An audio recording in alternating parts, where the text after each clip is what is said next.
At Kroger, we want our fresh produce to meet your expectations, which is why we're dedicated to doing up to a 27-point inspection on our fruits and veggies, checking for things like scarring. In fact, only the best produce like zesty oranges and crisp carrots reach our shelves. Because when it comes to fresh, our higher standards mean fresher produce. Kroger, fresh for everyone. Save big on your favorites with the Buy 5 or More, Save $1 each sale. Simply buy 5 or more participating items and save $1 each with your card.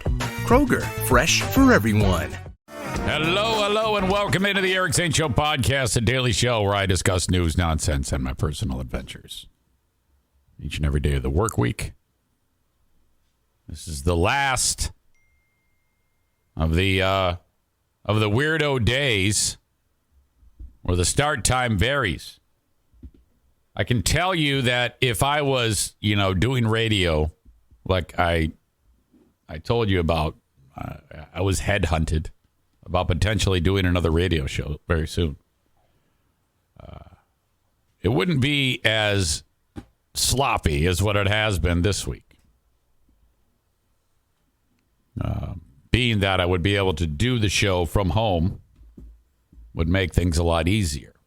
The exhaustion level would not be so palpable that a 15-minute ride from Grand Rapids home makes me feel like I want to take a break every mile and a half to catch a few Z's to make it home.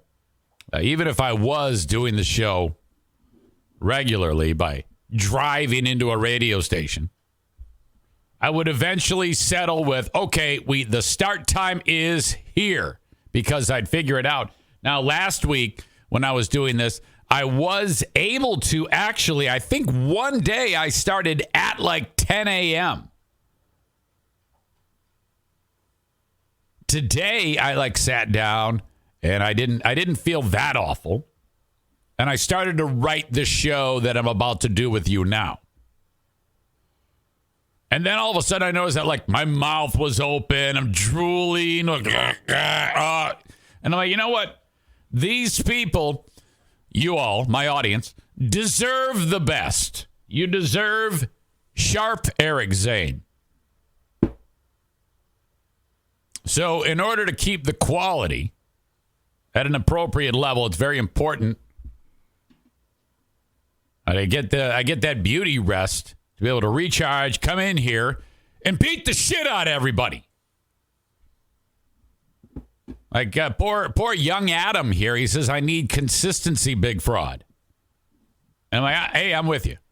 But if I were doing this every day, like going to Grand Rapids and then come back, eventually I would figure out a start time. Yesterday, I thought I was late. Today makes yesterday look like early bird gets the worm. But yet here we are. So thank you for your patience. Tomorrow, this show will commence at 8 a.m. Eastern Time.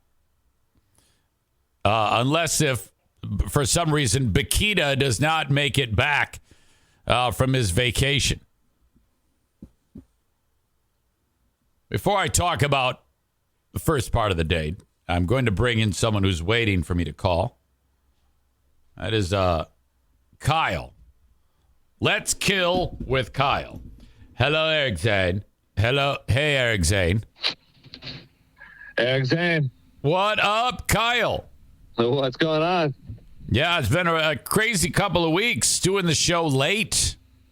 Yeah, what the fuck's going on, dude? You're just doing other stuff? Well, the past 7, 8, 9 days, I've been filling in and helping out on a radio station in Grand Rapids. And morning drive, So Then I would come home exhausted and I needed to get my beauty sleep. Oh, yeah?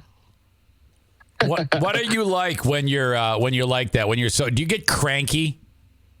Oh, when I'm tired? Yeah. Yeah, it's like, I wouldn't say I'm too bad. I'm worse if I am already sleeping and I feel like I should be sleeping longer and somebody wakes me up, then I'm worse. But if it comes to being at work when I'm tired, I can pretty much pull it off. I used to, for one summer when I was like 22, I worked a second job in a factory with my aunt, third shift. And so I was working like probably like 90 or 100 hours a week, roughly. Wow. That was stupid. I mean, I don't know why I did it, but actually I do know why I did it. That was like, at a time when I think something bad happened in America. So you know how that happens. And people like are losing money in their 401ks and stuff. So I did it so I could give my parents some extra money because I was living there. Oh my God. And yeah, so that's why I did it. And it was just wild, man. And those were some days when I was fucking exhausted for sure. But I think I was still pretty cool. Jesus, the days start to run together when you work that many hours. Oh, 100%. You know, but so I had to get home from, I walk in the door like 9:20 in the morning after doing this. And then I'm like, fuck, I mean, getting up at 4 a.m. is just too much. I don't give a shit how much sleep you got the night before. It's just, oh my God. I can't believe that I did this on morning radio for decades. And I'm even still alive to tell the tale. It's fucking horrible. Yeah, 4 o'clock is like, that's not an hour to wake up. That's supposed to be like REM sleep hour there for sure. And I'm the last one to get to the fucking radio station. These people roll in at 3. Damn. Like, what time does the show start? 5. Damn. That's fucking horrible. What station is it? It's called Wood Radio.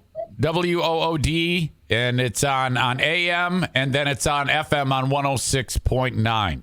It's okay. You know, it's the type of station where they're constantly giving you like the news, the traffic, the weather. Then I'm like reading the sports cast.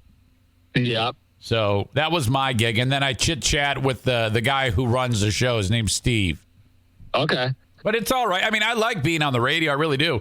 But it's you know, it's a grind.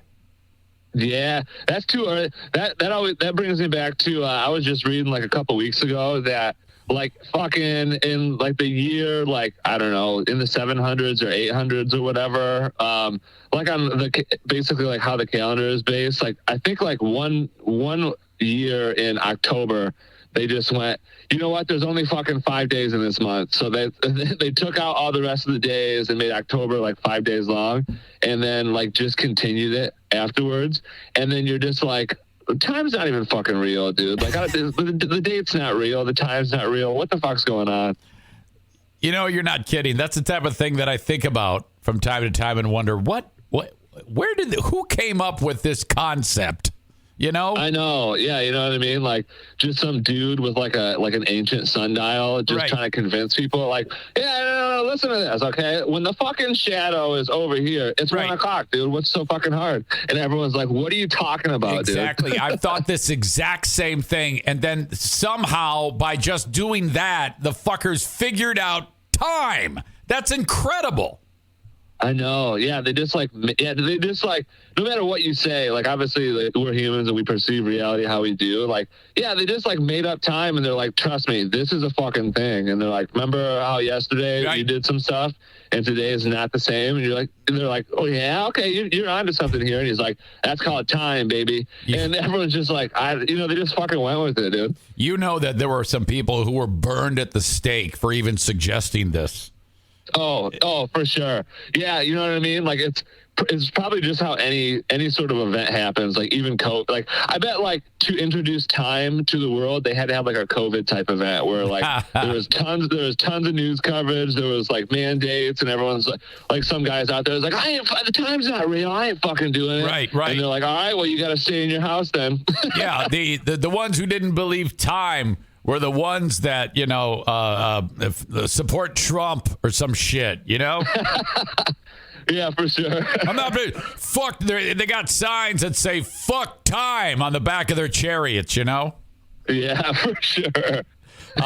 We're getting time's not real. #2024. Let's go, Brandon. Fuck time. Let's go, Brandon. Just out there going 1 o'clock, 2 o'clock, doesn't fucking matter, dude. It's just not real. And then the government was just like, no, trust me, this is what I call tyranny, baby. This time's real. We're getting various comments from audience members suggesting that there's something wrong with both of us today. I've got a question. Are you both stoned to the gills? From Chris. Kenny writes, what the fuck is he talking about? And it's like, bullshit. This is brilliant. This is fucking great. And we're getting into some, we're talking about quantum realm right now, baby. Yes. We're talking about fucking, like time not existing, to certain different particles. You know what I mean? Yeah. We're talking this is high level shit right here. I just read one about something that has been discovered out in space called the super void. And the super void, it's an area where there's no matter whatsoever. There's no mass, there's no dark matter, all the basic things that you need to create in the universe. In this void, it's nothing. It's like driving through fucking Cedar Springs. Classic. Yeah, it's really fucking crazy. And that one blew my mind because the size of the super void is like 13 billion times the size of like our galaxy, which is a pretty fairly large size galaxy, and it's the scope of this is intense.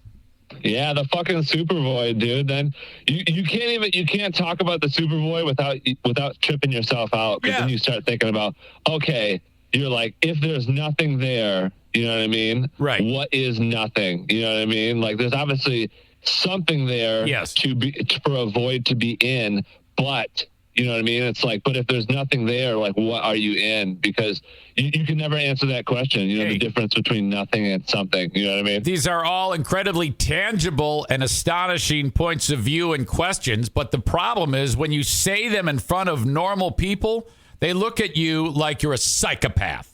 Yeah, I know. And you know what I mean? You just want to punch them. People are more interested in talking about clothes and what's on Netflix. Right. Maybe. That's what they're doing. And then meanwhile, you want to gut punch them and then come strong with an uppercut and say, "Don't you fucking pay attention to what I'm telling you, motherfucker?" I know. School is not designed to create thinkers. You know what I mean? If you become a thinker, then you're a fucking outcast. That's for sure. They should bring that into the schools. That just start kicking people's ass when they don't ask questions. Any questions? No. Well, then I'm kicking ass. Yeah, I'm beating your fucking ass, Jimmy. Oh, Jesus. All right, so we kind of stumbled onto that wonderful piece there. I'm glad it happened, of course. But what else is going on? What's on your mind since the last time we spoke, Kyle? So let me ask a couple. Nothing really crazy happened in my life in the past week, which is regrettable because I like telling you crazy shit that happens to me. But number one, I guess this is pretty recent. You heard this story about this dude, like a fucking pilot, that there was a snake in the cockpit. You heard this? I did hear that. Tell everybody. You say you did not? I did hear it. Oh, yeah. So, yeah, this fucking... all right, this is Kyle, the newscaster here. This fucking dude, South African guy, was just flying the plane. And he looked down and fucking saw a snake, and it wasn't his dick, is what I'm saying. No, it was a fucking cobra. It's funny because this headline I was reading was like it made it sound so sexual. It was like pilot finds snake in cockpit, and I'm like, okay, maybe that's not the best way to say it. You know what I mean? But yeah, he just this snake started slithering and cascading across his lower body. Yeah, and he fucking was like, you know what? I think I'm just going to turn this plane around and go, which would not be me. I would immediately crash the plane. Right. I'm talking, I don't care who's on the plane, how many people, we're all going down, dude, because I'm not dealing with the fucking snake. No doubt. And it was a smaller plane. He had like 4 people. And you're right. I would have done John Denver right into the ground. Just John Denvered it right into a fucking mountain, and it was one of those cobras that has like a cape, like when they're getting ready to bite your cock off. It's like, all right, here we go. And, highly venomous. And after he felt it move across his back, I was reading, he just kind of put two and two together that there's a problem, and then he saw the fucker and didn't move, did not move, and was able to. Jesus. That's called mental strength, dude. Because I would have people would have been getting sick in the back of my fucking plane. Oh, without a doubt. The crazy part is, I don't know the plane industry and air traffic and stuff like that, but I'm pretty sure you're supposed to do some fucking pre-trip checks. You know what I mean? And, maybe this dude's like, you know what? I didn't see a fucking field on the form that said, "Is there any snakes in the fucking plane?" So I didn't check. You know what I mean? It's like, no, dude, you think you'd see a fucking snake cruising around? Well, I tell you what, this Trump's fucking Sully Sullenberger. Bringing that plane down on the Potomac. This guy's got a fucking Cape Cobra in his face, hissing at him, ready to kill him, and he still manages to not get bit and land the plane. I know. Yeah, you're fucking. I didn't think about that little wrinkle. Yeah, that whole movie and that whole movement now it means half as much because this is way more badass. Sullenberger is going to have this guy killed because. He doesn't want, him stealing the thunder. This is the greatest piece of aviation expertise on display that anyone's ever seen. This guy staying calm like that. Holy shit. I know that, and you can make a good ass movie with that. You know what I mean? You just lie about some stuff. You make the snake fucking 10 feet long. You fucking, he loses a fucking hand. He's got to land the plane with one hand. Right. Stuff like that. You ever know anyone who has a snake? Have I ever? Well, yeah. My dad used to have two boa constrictors. I'm pretty sure before I was born. Yeah. And then when he met my mom, he got together with my mom, but my older sister was already born, and so he moved in with the snakes, and then the snakes. He was like, you know what? I should probably get rid of these fucking snakes so they don't eat your kid. Yeah. And he got rid of the snake then. But yeah, other than that, no, I do have not known anybody. I always, people freak out with snakes, but I've actually handled them, and I think they're fucking cool. I actually like them. I don't think I'd want them as a pet, but they can actually be pretty cute. Yeah, I'm not scared of snakes, for sure. I mean, like spiders, that's a different fucking story. I don't care how little it is. I want to fucking kill that thing. Do you really? I don't. I just bad for me. I just leave them on the wall. Like if I'm in my room and there's a spider there, I'm not gonna go kill them. I usually leave them there because they kill all the other bugs. What? I said they kill the other bugs. Well, that's true, but yeah, I'm not willing to take that course of action. I'll just fucking clean the rest of the house before I fucking let a spider kill the bugs for me. People always say that they crawl in your mouth and shit when you're sleeping. I know. And you know what? Here's a little fucking, I'll tell you this. You bring up good topics that remind me of stories from my life. I think my fear of spiders, it definitely spawns from, I used to, when I was little, I mean, I'm talking 3. Well, how old's my sister? Yeah, 2 probably. But we used to get babysat by this lady, and she would bring my older sister to school in the morning after my parents would drop us off. And this fucking lady would just leave me at the house just by myself while she dropped my sister off. So my dad fucking caught on to that one time and did this whole covert mission to get me out of there and freak the lady out. But that day that was happening, he was coming to get me, and I remember I was just laying on the bed. This is my earliest memory of all time. Jesus. And I was laying on the bed, and I was convinced that there was a massive spider coming up the side of the bed, coming to fucking get my ass. And so I was laying there for 5-10 minutes and just waiting for this thing to come at me. And then my dad burst in and grabbed me, and I was I didn't know what the fuck was going on. It sounds like a dream. I'm pretty sure that's where the fear comes from, because I was I'm a fucking little tiny kid by myself, and I will be murdered by this spider. Fucking A. All right, that's a great. The whole thing about the snake is incredible. Seriously, that is an unbelievable story, and that no one got bit on the damn thing is just amazing. Yeah, I know. I read that like after they landed, they couldn't find that fucking thing again, and I'm like, come on. Yeah, and I think it's like buried in the plane somewhere. But if that's the case, if they never did find the snake, you basically just have to throw a couple of hand grenades in the fucking thing, right? Yeah, I think you got to call it a loss at that point for sure. Just fly it into the ocean, put it on autopilot, take off, parachute out. I don't know. Stay away from that fucking thing. I've had one snake encounter, and it was with a rattlesnake a couple of years ago, and that was weird because he made the noise of the rattle to warn me, and I just stopped where I was, and he slithered away. So if you ever hear them, they give you a warning, and that is, hey, I'm here. If you step one more inch towards me, that's it. Right. Yeah, I bet fucking he was that rattlesnake was probably just like me when I fucking saw you in the camper. He probably was rattling because he was like, hey, that guy looks a lot fucking like Eric Zane, dude. He's moving really slow. He's so fucking slow. Fuck that guy. All right, man. What else is happening? By the way, I wanted to let you know why you think of that. My brother Paul, who was on here last week, he's like got a million questions about you. He just loves you. He fucking loves you. Hell yeah. Yeah. What questions did he have? Oh, well, he was just like, who is he? Where's he from? Why does he sound like a stoner? I said, well, because he is. I don't know. I just got a weird fucking mouth shape is what it is, I think. A weird mouth shape. Oh, my God. All right, what else you got for us, Kyle? I got this story here. I'll tell you the title of it, and then I'll tell you what the story says. Right. So it says, message in a bottle floats from Jamaica to Texas Beach. And then the story says, nobody fucking cares, dude. Wait a minute. You said that, or the article said that? Yeah, the joke's ruined already. The article didn't really say that. There's a whole full-on article about this.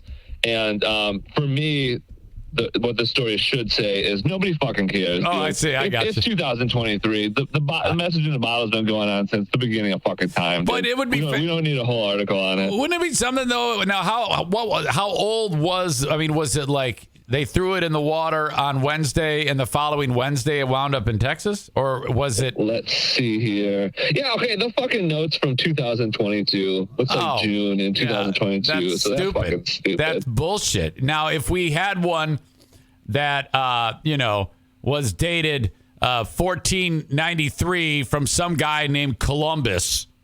Yeah, now that would be something. You know what I mean? If it not fucking this. Says, I threw this in the water. I'm planning on bringing some slaves over. It's going to be awesome. Then that would be fantastic to see. But no, not one that, last year some asshole threw it in the water. Fuck that shit. They should be arrested for pollution. I know. If you ever found a note, like a note in a bottle, and it was from me, you just open it up and it would just say, fuck off. Yeah, that's... I'd call you on the phone and say, hey, asshole, I found your shit. Quit polluting the water. My phone number and everything. Oh, my God. Yeah, you're right. I'm with you. Not that significant. Not really worth even talking about. Right. All right. What do you got planned for this weekend? Oh, Eric Zane, you always ask me, and I never fucking know. Well, then, okay, let me ask you this. Last time I asked you, what did you do last weekend? Oh, fuck, Eric Zane. I don't remember. I don't know, dude. I just try to live in the moment so fucking much. So it's hard to. What did I do? I think I went somewhere. Yeah, okay. You went somewhere. With my buddy. You hung out with a buddy. Okay, whatever. I don't know. Okay. Okay. Well, that's all I got for you, if that's all you got for me. Yeah, the only other thing I was going to talk about is this fucking article I saw where it says 5-year-old uses mom's phone to order $4,000 worth of motorcycles and boots. Oh, I love this one. Do it. I don't think we need to read the story. I think what the result of this is that kid is going to end up in the foster care system. Well, yeah, sure. Or dead, and it should. Oh, my God. Yeah, I saw that kid orders stuff on Amazon, That was that's too fucked up. It should be a thing where you can't like get your money back.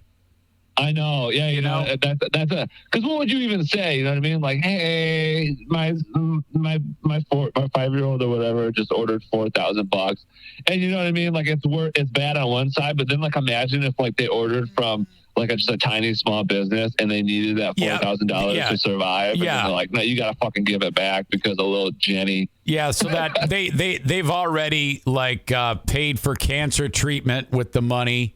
And and they're like, it's actually saved someone's life because that little fucker. In fact, if you look up kid orders stuff Amazon, there's countless stories of asshole after asshole kid doing this. And I guess the thing is, don't ever give your kid the phone. And that just, don't do it. Don't do it unless you're gonna lock that fucking thing down to whatever program the kid's in. Right. Yeah, if I saw that Eric Zane, like I said, I mean, Jameson's great and all, but that sucker would be right in foster care. I don't care. Oh yeah, absolutely. I'm with you. I would make you do it. If in fact, if you ordered me to be a hitman to kill the child, I would do it. Eric Zane, just trying to make a buck out here. All right, very good. I appreciate you. Yep. All right. I will let you guys go. I'm gonna go pull up some floor, and I'll fucking see you guys next week. Oh, you're doing a little demolition? Yeah, but we're back in the old towers downtown, same place, just pulling up floors. Ah, fuck. All right, Cal. Thank you. All right, love you guys. Deucey. I'm looking at some of the stories over the years. 6 years or 6-year-old orders hundreds of dollars of toys on Amazon. That from August 15th, 2018. The young person's name was Katie Lunt. That's the type of name that our old pal Freebeer, you'd want him to read that because he might eventually word scramble. Katie Lunt. Then, let's see. Little boy uses grandpa's Amazon account to purchase gifts for himself. December 2019. Kid orders presents using Alexa. January 2017. Kindergartner accidentally orders pricey toy. Accidentally. Brooklyn 4-year-old orders $2,600 worth of popsicles.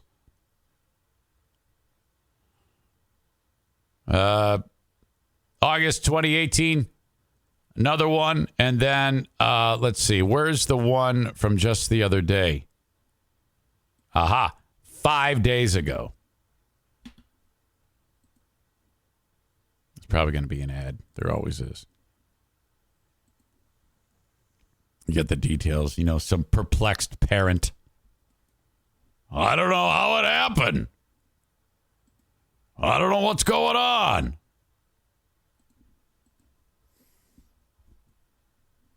All right. Who decided that it's time to take out the skip ad button? Now they actually make you sit through an entire 30-second commercial. That makes my heart hurt. What the hell is this? 3, 2, 1. All right. Lila, tell me, why did you want to buy 10 motorcycles? Because I wanted one. What Lila Because I'm an asshole. wants, Lila gets. Oh. Here she is sitting on her throne of motorcycles outside her home in Westport, Massachusetts. Wait a minute. She made over $3,000 and they purchases, and the mom didn't said, "Oh, that's okay, honey." She ordered 5 pink motorcycles, 5 blue motorcycles, 10 pairs of cowgirl boots, and a Jeep. Over $3,000 worth of goodies she ordered herself, and her mom, Jessica, didn't have a clue. All thanks to Amazon. He just pressed all buttons, and he pressed the brown button. Jessica said, Lila her phone to play some games in the car, or so she thought. I had looked back at the time, it was around 9:30, which is exactly when we were in the car, so it wasn't fraudulent, it was just this one. The bikes and the Jeep came out to about $3,180. The boots alone were about $600. And thanks to Amazon's 2-day shipping, Lila's ill-gotten gains arrived in no time at all. These were actually non-returnable originally. Oh. I reached out to Amazon at 2 o'clock in the morning and I was like, please, if there's anything that we can do. They eventually obliged and sent the return labels, and thankfully, Oh my God! those cowboys Thank God. left the warehouse. As for the Jeep, We still have a giant 2-seat Jeep coming in as well that I couldn't cancel the order, but they are going to let me return it. Oh, Jesus. when all the motorcycles go away. Yes. Oh, you're going to be more sad when I kick your ass. Punishment. Jessica is using this as a teachable moment for her daughter. I did tell her that maybe if she, acts right, she behaves, and she does some chores around the house, that we can get her a bike that's more geared towards her age range. A No. little slower, No. maybe. No. You see, if my mom and dad had this happen to them, I'd be chained to a fucking joist in the basement. Like that scene in Breaking Bad near the end of it when Jesse Pinkman is in that pit with like the chain, the collar on his neck with the cable attached to a runner.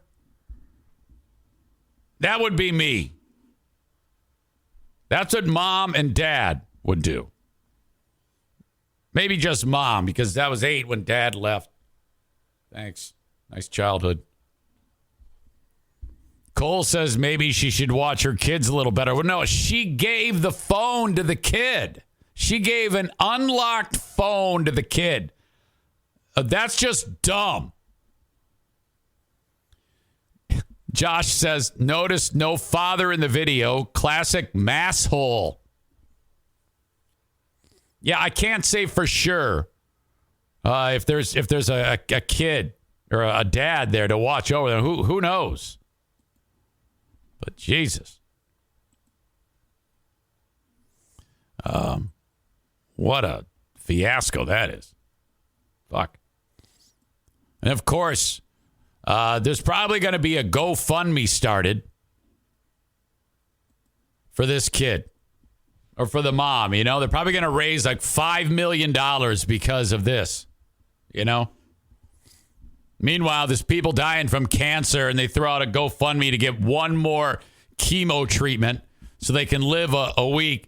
And the thing makes $300. Ridiculous. All right, we are off and running on this Thursday. The day's kind of all running together on the Eric Zane Show podcast. I kind of don't even really know what day it is. There was a moment today when I said, hey, Good Friday today. And I was like, nah, It's Holy Thursday. Which, by the way, kind of an ideal time of in history to like, hey, we're not going to a Catholic church anymore. Did you hear the latest? Maryland Catholic pedophile.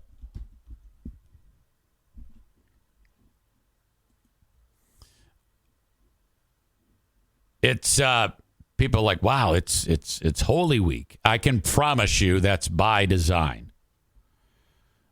By the way, I don't hate the Catholic Church at all. I love the Catholic Church, but I cannot be part of that organization anymore.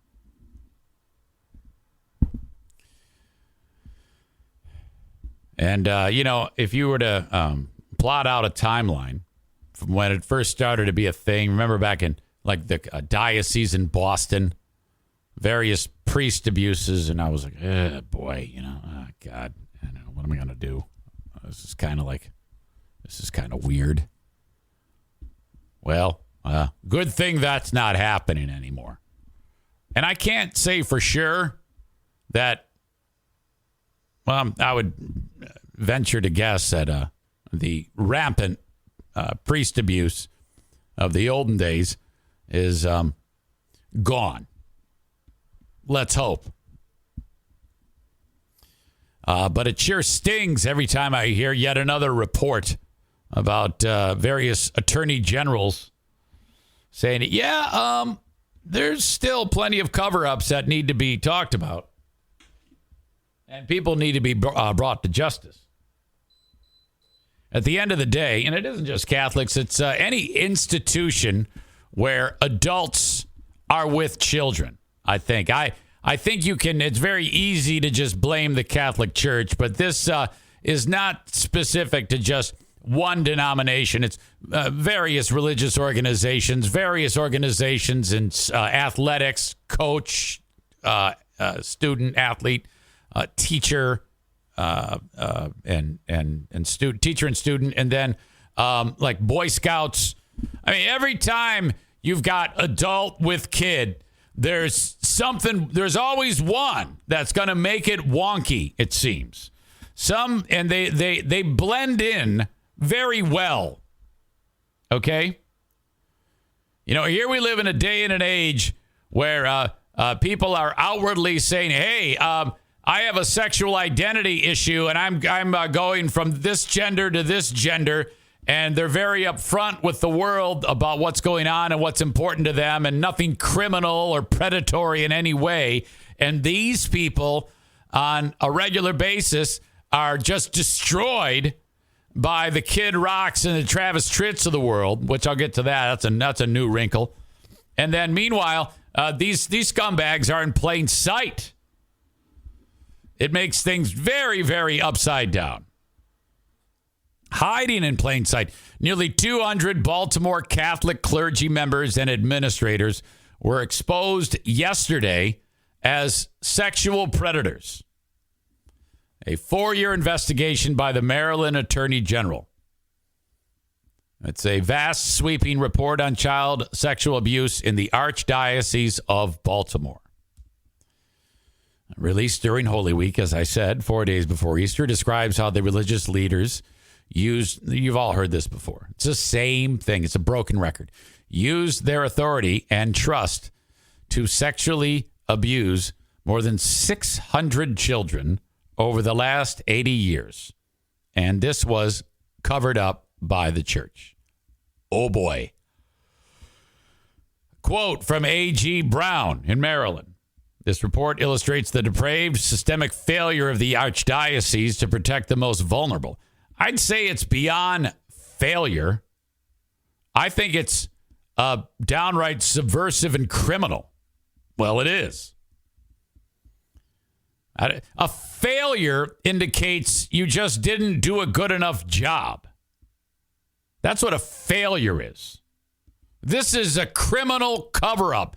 I know that priest put his ding-dong in that boy. I'm moving him away from this boy so he doesn't get in trouble so that he can put his ding-dong in other boys. That's not a failure.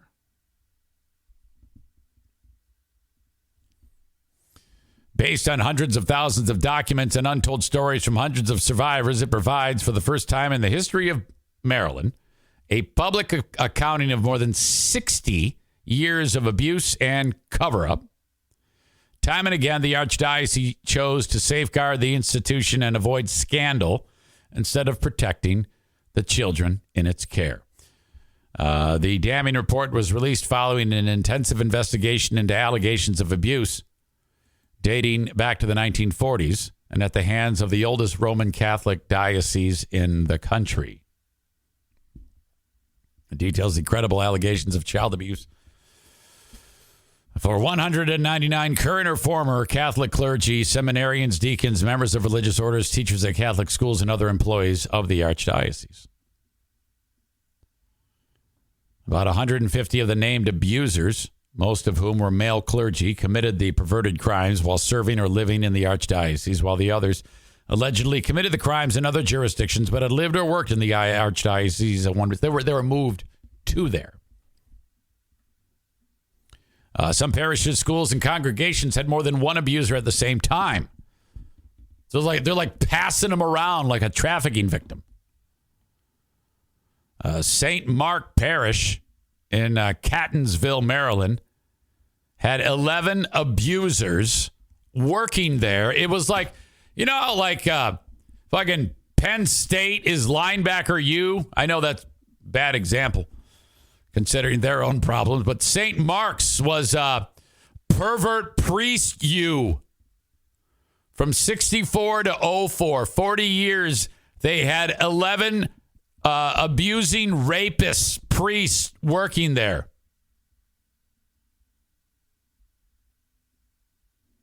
My God. One offender, the Reverend Lawrence Brett, admitted to sexually abusing a teenager at a Catholic university in Connecticut in 1964 under the guise of hepatitis treatment.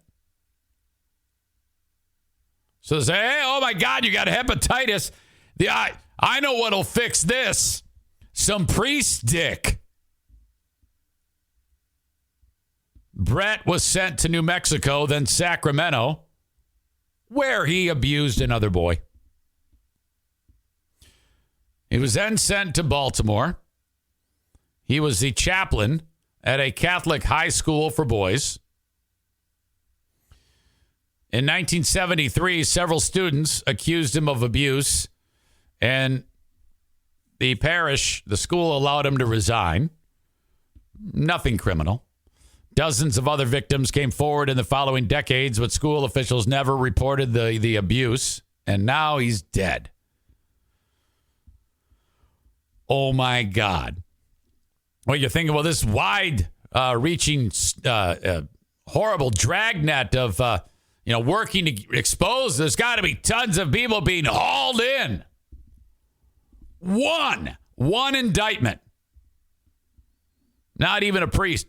A former Catholic high school wrestling coach, 74-year-old Neil Adelberg, was arrested last year and charged with rape and other counts. Here's the guy. That's him. One guy. So this is thoroughly fucked. That case remains ongoing.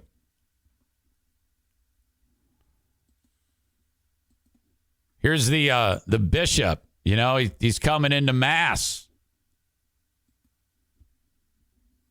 He had something to say. The bishop saying goodbye to people. Archbishop William Laurie said the report details a reprehensible time in the history of the archdiocese.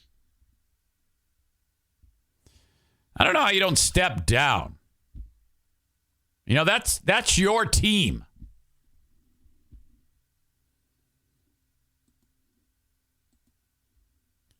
The Archbishop said he offered the most earnest apology in an online statement Wednesday, along with a promise to continue making abusers' names public. Well, I don't have any names in this story. Spill the beans, Bishop. Yeah, I don't even know. Okay, so you're doing this, but what's up? You're just telling on that this happened?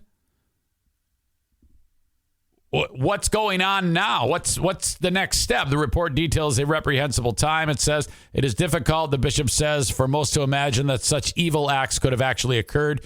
For victim survivors everywhere, they know the hard truth. These evil acts did occur. So there are these openly admitting it. The state legislature passed a bill to end a statute of limitations on abuse-related civil lawsuits, sending it to Governor Wes Moore, who has said he supports it. So I don't know if anything can be done. My God. What an absolute shit show at the Catholic Church. Where does it end, just about the time that, this has been going on for decades. We've been hearing about these things. And, you're hoping for a couple days of no bad news to maybe something to build on. But yet these stories keep surfacing. I don't know. Is this it seems to be as epidemic as anything.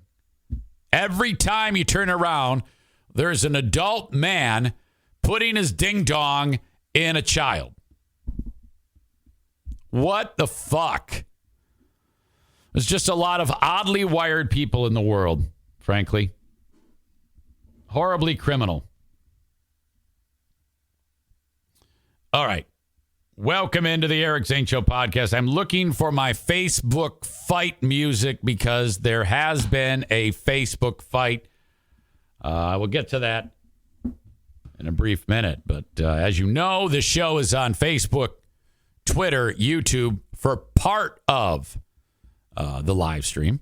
The whole thing is available on Twitch, twitch.tv/Eric Zane Live. So Facebook, Twitter, and YouTube. I have to send you off on down the road, but do go to twitch.tv/Eric Zane Live and follow the page and subscribe to the page so you can enjoy the show without any interruption.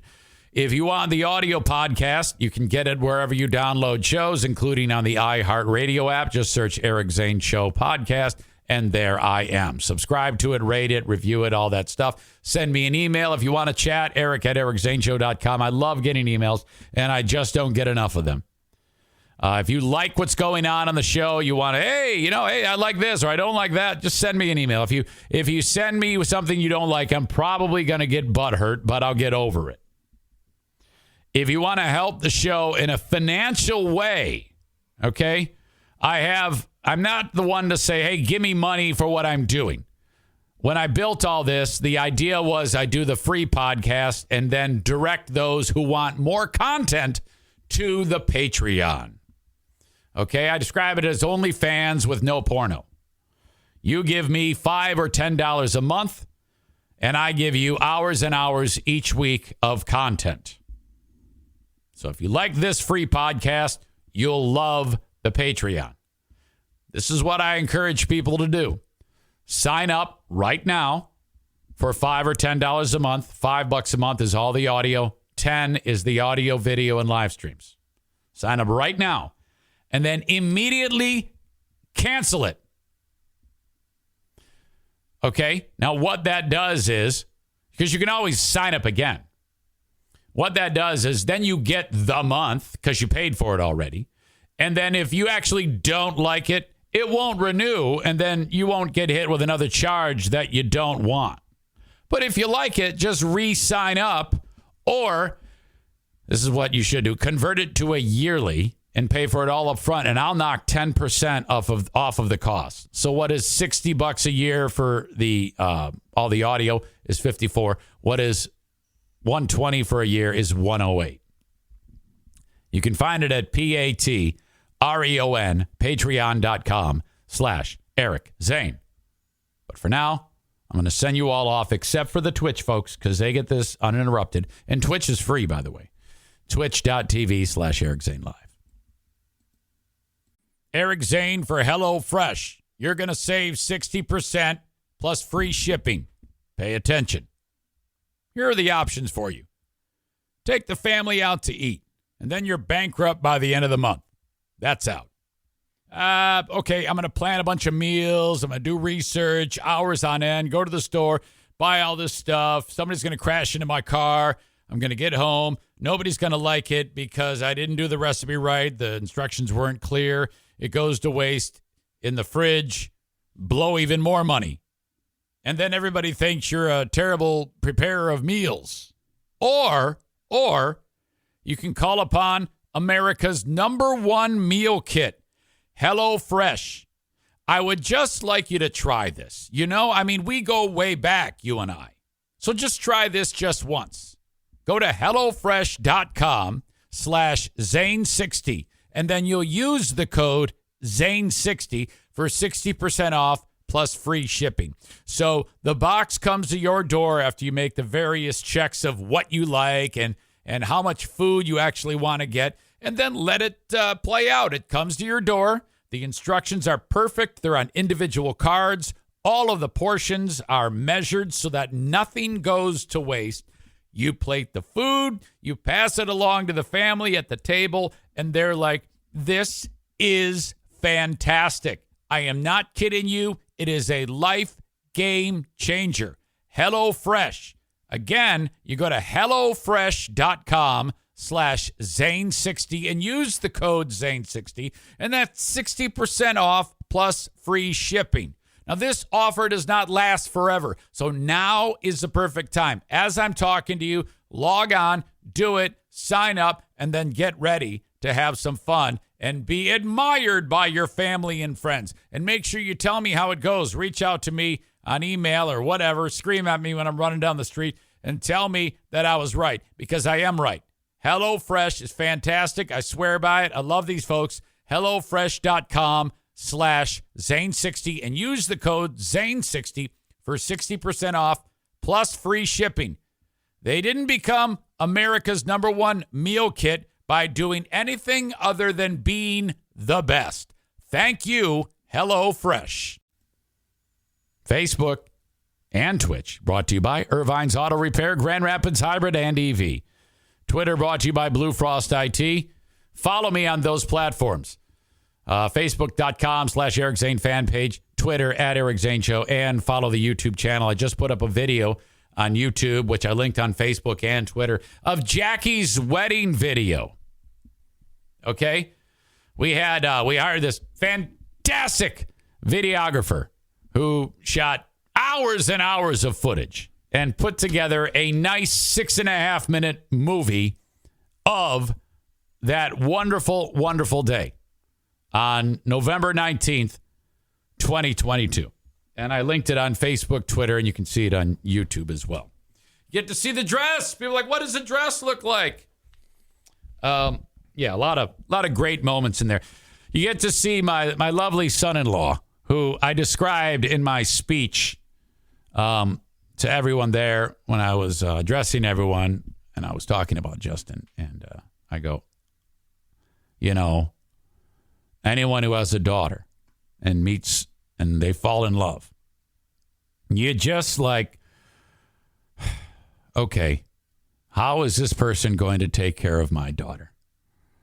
And you look for red flags.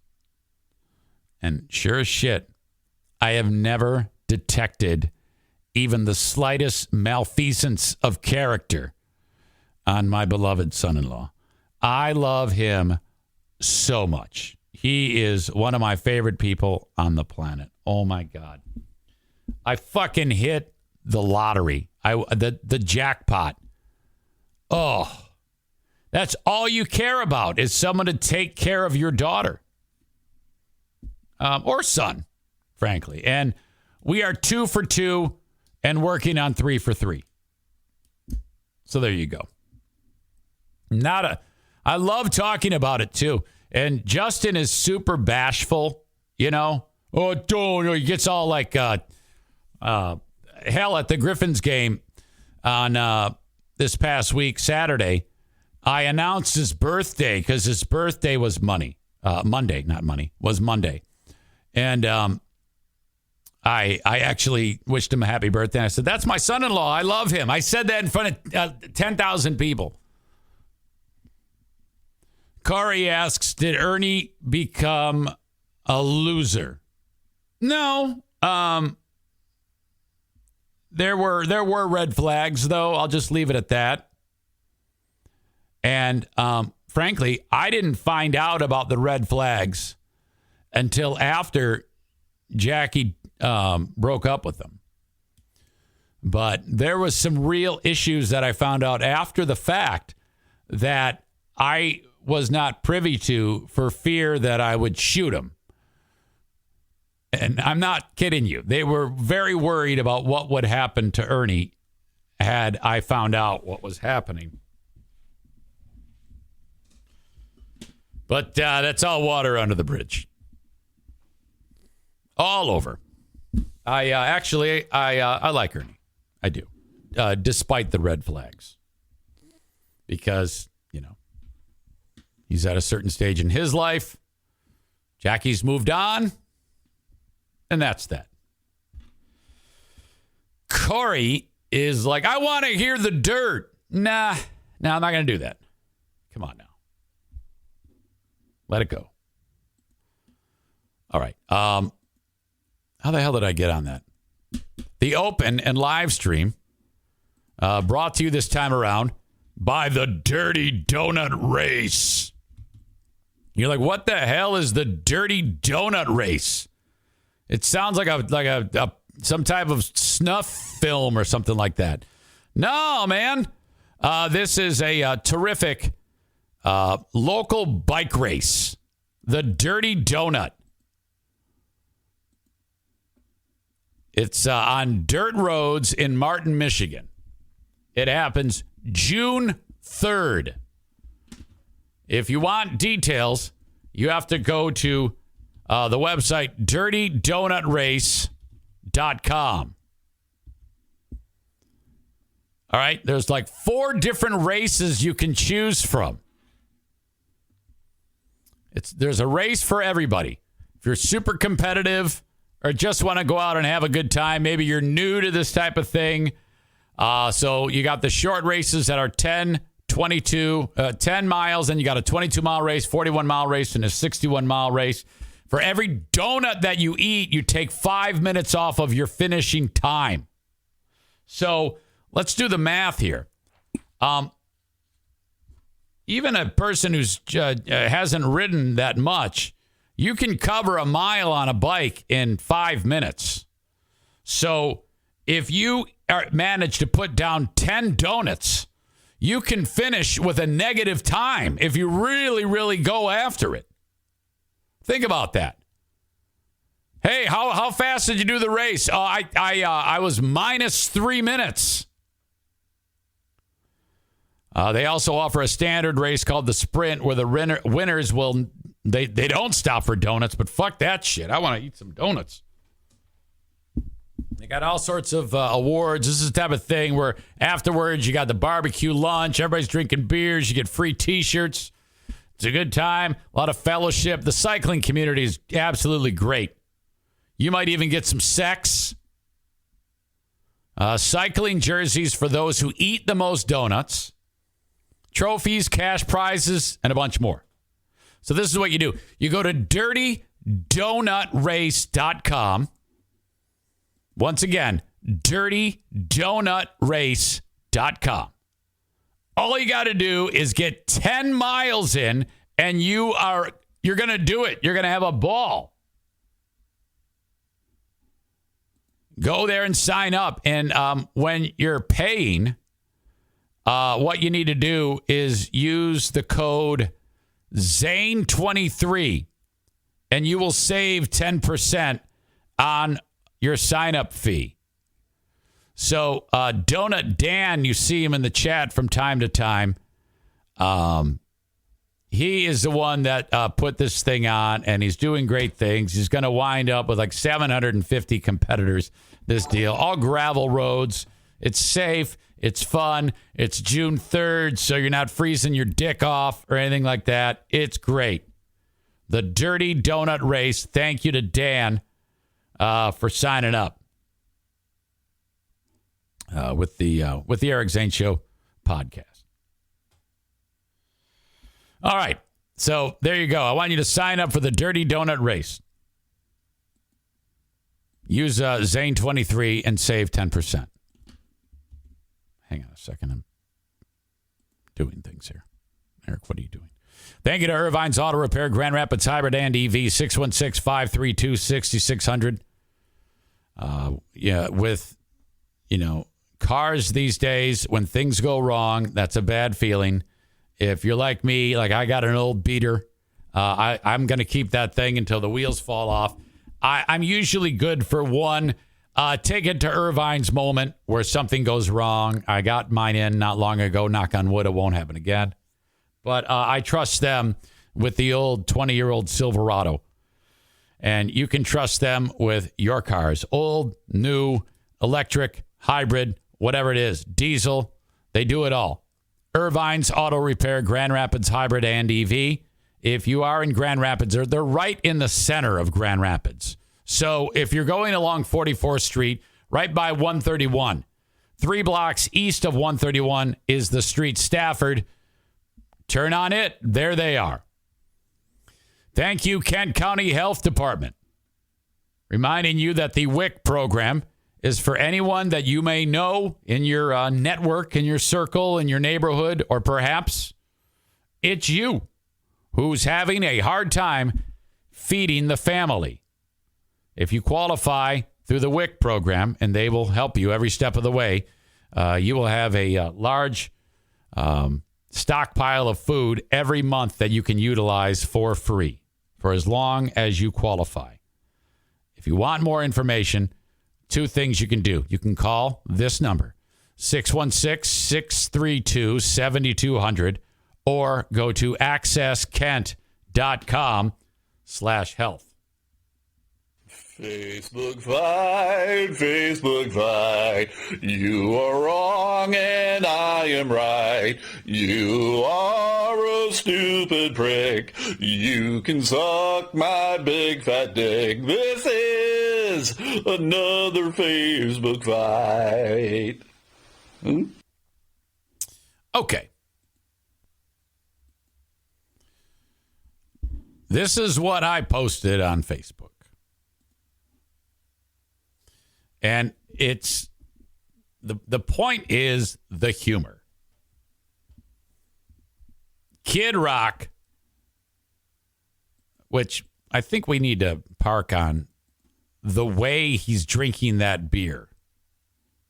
Who puts their whole mouth over the opening like that? That's hideous. So much to laugh at here. Plus, he's wearing a Coors hat, but whatever. He's sitting next to or standing next to what looks to be some person in drag, and he's drinking a Bud Light. So considering where we went this week, that's funny. Of course it's ridiculous. And that's it. Let the picture speak for itself. So I did. Hold up. Bud Light and a drag queen? And I tagged him in it. And that's really all we need. And it has taken off. It's been shared a bunch. That's a lot for me. These Facebook stats, for a loser like me, that's a lot. But, whatever. This all comes to us from the whole business of Kid Rock. He's pissed off because Bud Light made sent out a bunch of beer cans to the transgender person, Dylan Mulvaney, who's, I guess, become a woman. Kind of. I mean, the face looks girly, carries on in a silly way, does comedy videos on TikTok. Do I think they're funny? No. They're a little awkward, of course, but who cares? I don't give a shit. Anyone who sees the videos of Dylan Mulvaney and thinks anything more than, oh, God, this is silly, and looks at that as some type of anything more than just a dumb video of a transgender person being a dork is ridiculous. And this all goes down to my whole point of view that transgender people, it is still okay to openly hate these people and do horrible things towards them, and the world generally does not give a shit. I think they give more of a shit now than what they used to. But if you can imagine, forget Dylan Mulvaney existed. Let's just say, instead of Dylan Mulvaney, it was some black guy. And Bud Light sent a bunch of beer and saying, hey, we love you because of your blackness. And then someone found out about it and got butthurt because Bud Light was teaming up with the black guy. No one would let that stand. It would be a ton of backlash if Kid Rock shot up a bunch of Bud Light and made it clear that he's doing it because they're teaming up with some black guy. He would be fucking hung. It would be horrible for him. It would be a career suicide. But not when it comes to transgender people. You can still openly hate transgender people and nothing can happen to you. And that's fucking horrible. But I digress. I just posted this because of the stupidity of the picture. And most people laughed. Some people hated on Kid Rock. And a lot of people, and some people, I should say, hated on me. And so fucking dumb. One of the people that stood out to me, there was one guy, and there's been a lot of back and forth on the thread, okay? Between various people who are like, oh, come on, can't you just be fucking nice to these people? You're a goddamn bigot. And they're like, no, bullshit. This is mental illness. This is all that shit. And I'm not one that believes that transgender people are suffering from mental illness. I don't believe that, okay? What you have is when I was a kid and people were gay, you'd call them a tomboy. And they dress like a dude, and then ultimately, usually they wind up being gay. But if it were a different time, they probably would have been transgender back then too. Nowadays, it's more accepting to actually go ahead and change your gender. So it's happening more and more. That's just my thought process as to why this is happening.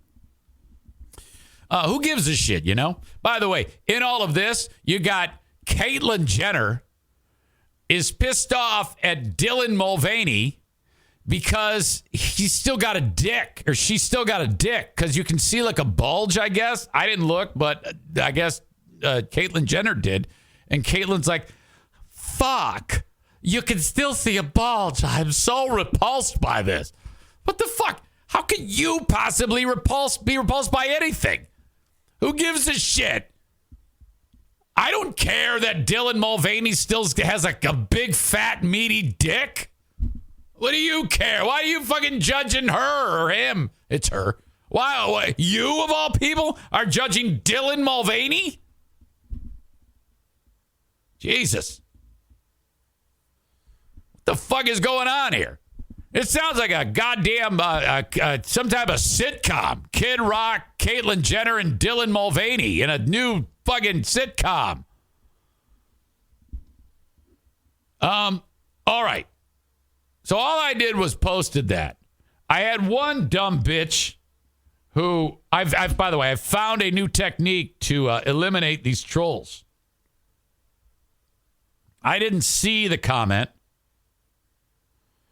but my pal Derek Hebler did.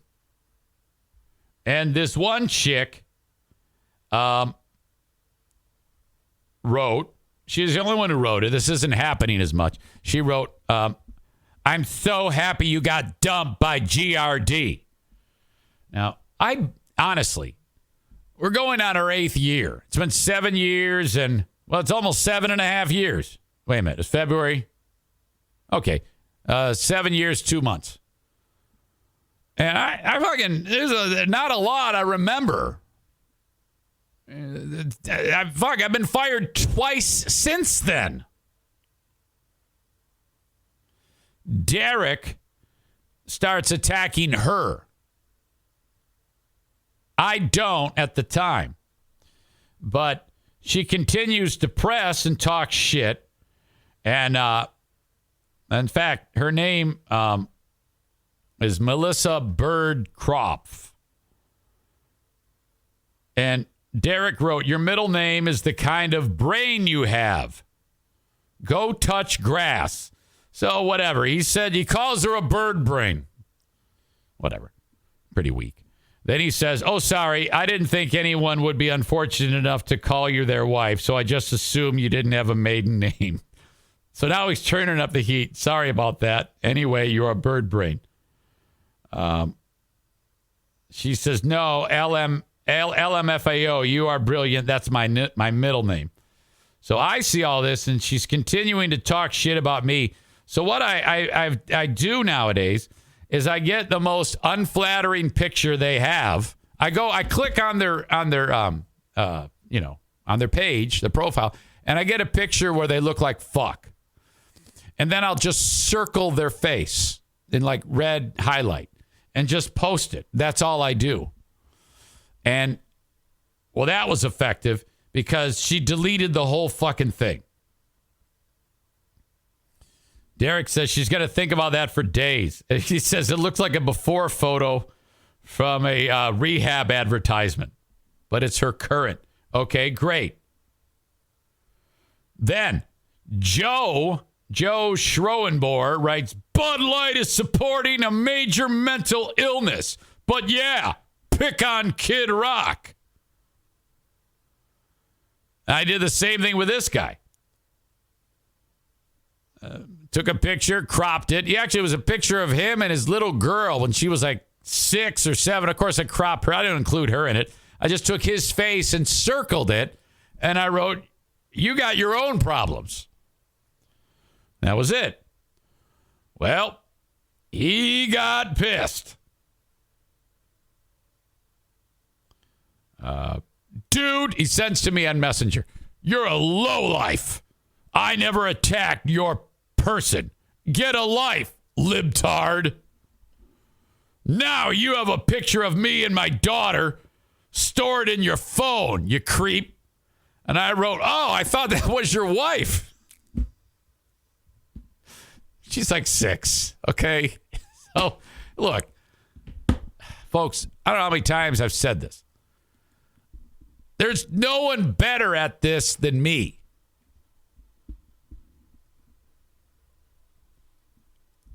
I will get in the mud.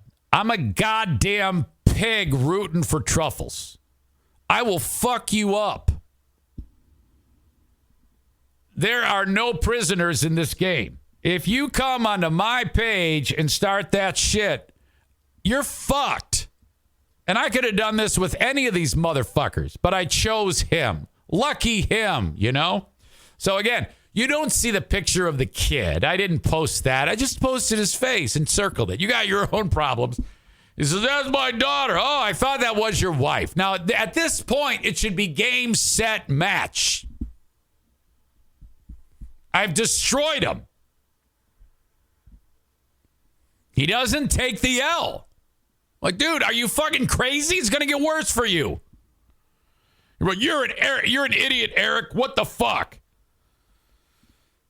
Then I took this approach. Relax, thin skin. They're jokes. Not jokes when you take a picture, he says. I said, well, you're going to have to get over it, Nancy. Quit crying like a child and go about your day. Beat it. I did, and I unfollowed your irrelevant page. I said, good for you. More time for glamour shots at Walmart.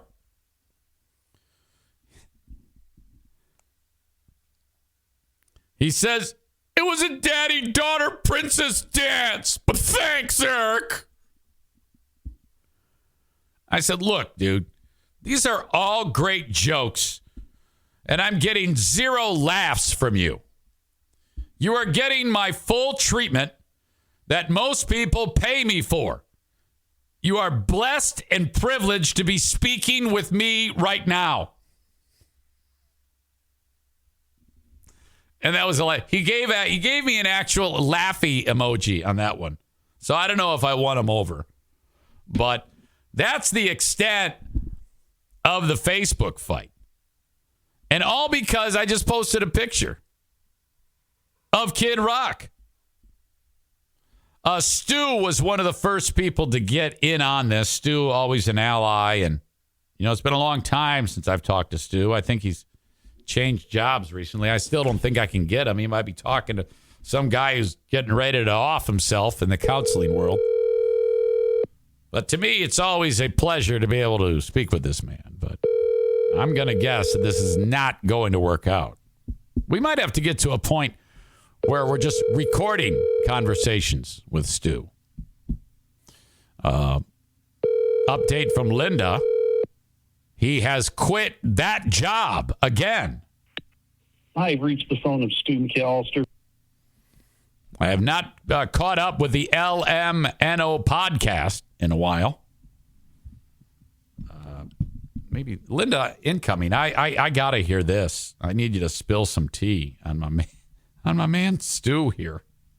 What the fuck? Radio voice Linda, Alabama Linda, Candy Crush Linda. Hi. Is that right? He quit. He quit the counseling job. Yeah, I don't have the full story because I only get his free podcast and he does his Patreon like every day. But yes, he quit again. I'm not judging. I know he's very picky about his jobs. I don't know what he can do to earn a living because he hates people. I mean, I guess the driving stuff would be best because he can be alone on the road with his thoughts and not deal with people. But yeah, I really thought the social work thing would work out. He has a master's degree in it. He's brilliant. He's very smart. I know. It's just a bummer, but he said he wasn't sleeping. It was stressing him out. He didn't like the computer part of it. So, yeah, it's a bummer. I mean, I feel for him. I know, what it's like not to know what you want to do with yourself or what you want to be when you grow up. I've gone through that, but I've always kind of stuck in marketing because that's what I know. Maybe he can make hamburgers with me at Bosco's. Ooh, you should run that by him. I will. I don't know if it's enough to that more than what he's looking for, but I mean, he'd be with me and Big Doug, and there's an opportunity to drink. I don't think he drinks much anymore. No, yeah, that's right. I think he drinks because he's got some health issues. He can't. But yeah. Oh man, what a bummer. Well, I'll have to blow in a call and see what's up with him. You know. I was really hoping he would answer to get the full scoop. Did you hear? I think it was. I think it might have been you who told me that. I think Mike Pellerito is really diving in on his support for Stu on the Elemental podcast. Did you hear? I think that was you who told me, right? It was. He put together a clip package of Stu saying, F me and F your mother or whatever. But just like he used to do for you. Oh, so the tentacles are growing into Stu's podcast. Oh, he's got to be careful with that. I know. Oh, I can't believe Stu hasn't learned from what happened to you, but yeah, I mean, it's that can turn quickly. So I hope he's I hope he's careful with that. Yes. All right. Me too. Okay. You have a good one. All right. And I see you there and your sister there. We had fun with the Ben and Eric Patreon podcast last night. It was a great time. Always do. Well worth the $5 price of admission or $10 or whatever it is. All right. Thank you. All right. See ya. Yep. Yeah, that was a good time last night. Chris says the stalker found a new target. I'm a 50-year-old man doing what a 50-year-old man should. Ugh. Fucking chills just hearing that. Let's go to big black dick because I know you want to hear it. It's true. I do want a big black dick. It's the best kind of dick.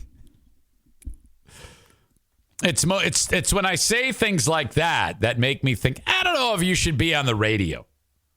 Someone's probably going to have a problem one day with that. I actually look forward to the day if that ever happens again because I don't know how much fuel I have in my tank. I mean, I know I'll be able to talk into a microphone for a long time, but if there's ever a time when I'm bullshitting for 2 hours with you while working for an actual living, breathing radio company, a bigger capacity than what I am now at iHeart, that if the conversation is ever going to take place, can you stop talking about black cock?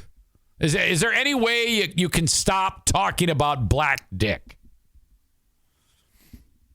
When I was talking to the nice gentleman who reached out to me about this potential radio job, I can't stress enough to you that's exactly what the conversation was. Because if you have any interest, please, we need to talk. And I go, okay, I'll talk to you. And I'm on the phone. I go, so 1 minute in the conversation, I go, I need to be able to do it from home.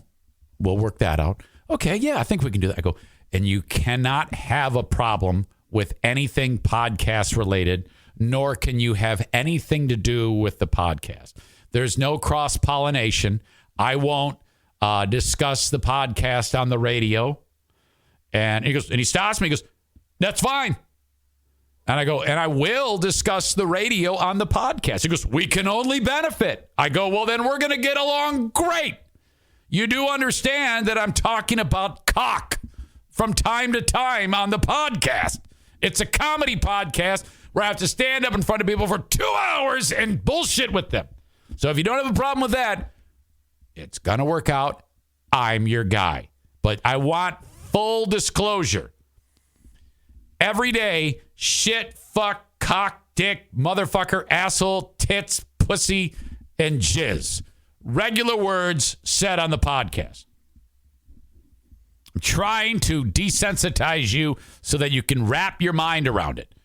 My opinions are my own, no one else's. There we go. I'm actually very excited about that. This could be something to reinvent, or it could my entire career resurrected, or it could be a horrible failure. The beauty is, if it's a horrible failure, I don't really have a lot of skin in the game. I'm not dependent on it, which means no pressure, which makes doing that job 1 million times easier. Ladies and gentlemen, occasionally I'll look at the chat. And when I see a celebrity, I need to stop what I'm talking about and address it. Like the daughter of one of the greatest artists in the history of rock and roll. The daughter of the lead singer of Destiny, who performed the song, Oh, Christine. Yes. The first daughter of rock, the first daughter of hair band music, Crazy Ashley. Does it always say 24 at the end of the thing? That is really you, right? Is the BBC channel a myth, or is that real? Seems like a lot of pressure for the card holders. Well, anyway. Give my best to your rock royalty father. And welcome to the Eric Zane Show Podcast. Yes, that is Crazy Ashley. We say that tongue in cheek because that's what she was known as on the radio when a man known as St. Joe Gaslight was on the radio and painted her in this horrible way. Since been some degree of vindication. Occasionally, she will manifest for us here on the show. So everybody say hello. I'm sure she all cares about you. You've all been nothing but kind to her. Welcome. All right. So that's it with the big Facebook fight. Before I continue with more on that topic, hire me on Cameo, cameo.com/Eric Zane. For just $20, I can wish you a happy birthday, or someone you know or love a happy birthday, or well wishes, or maybe someone did something great, or they did something awesome at work, workplace achievement. Maybe you got a kid who just graduated with honors, or didn't get somebody pregnant. Whatever it is, I can make this as light and funny, mean or not mean as you want. Everything you need to know is at cameo.com/Eric Zane, or download the Cameo app and search my name. Racing commences at Berlin. Not this Saturday, but next Saturday. It's the Icebreaker. Okay, now, I don't know the long-term forecast yet, but, it can be a little chilly there. But still, we got a full schedule of racing, and it starts a week from Saturday. So that would be April 15 is the Icebreaker. Now, you can get tickets for just $5. 15 and under, free. Parking, free. You can bring in a cooler with anything you want to eat except booze and no glass. Talk about the most budget-friendly, inexpensive celebration of, being a red-blooded American you can find at the races. Berlin Raceway. You can get season tickets for $299. The most affordable family fun you can possibly find. And when you do buy the beers at Berlin, they're not going to bend you over like at some of the other venues in town. You're going to pay a normal amount that you'd get at any bar. Maybe $5 a beer, $4 a beer. Who knows? In that range. Might even be cheaper. My God. Awesome. Berlin Raceway. Great sponsor of the Eric Zane Show podcast. And I will be at the races this year. At least one race a month. And I want to see you there. And I'm giving away tickets all season long on my social media. Sign up. Or I should say, check out Blue Frost IT if you need anything tech related for your workplace, for home. Maybe you need a new managed IT service provider, Blue Frost IT. Call them 616-200-8550. While I'm at it, the Mario Flores Lakeshore team of Van Dyke Mortgage, 231-332-6505. If you are in the market for a mortgage, whether it's your first one or your 10th one or a refi or whatever, check out Mario from anywhere in the U.S. except Alaska, Hawaii, South Carolina, and Maine. 231-332-6505.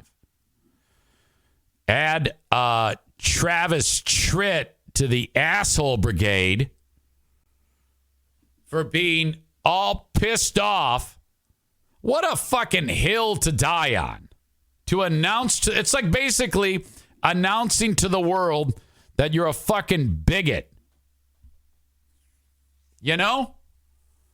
What a hill to die on. I mean, I think just the idea that people are so blind to how it appears when they do shit like Kid Rock and in this case Travis Tritt, it makes you wonder about the overall intelligence of these people.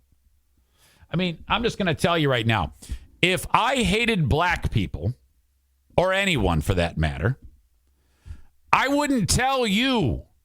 I wouldn't announce it to the world. I wouldn't take a stand against blacks. Hell, the people that I actually do hate, the MAGA scum, I don't even take a stand on social media against them. I might say it here, but I'm not going to put it in writing for fuck's sake. I take that back. I've done that many times. Yeah, I think that this might be a little weird. And then Corey says he hates Greg Weekly. Well, I don't know if I hate Greg. I just want him to fucking wipe out or something like that while he's carrying a bunch of drinks or something. I don't know. Maybe get an offender bender. I can't even say I hate Greg. I would just like to punch him in the stomach. No, hate's too strong of a word. He's an asshole. That's as far as I'll go. The guy is a fucking asshole. He's a goddamn poser. He's a phony. He's a piece of shit. He's not good at his job. He's overrated. His show sucks. I don't hate him. That doesn't sound like hate, does it? I said what I said. He's a shitty husband. There you go. It sounds like you hate him. That's not hate. I don't hate him.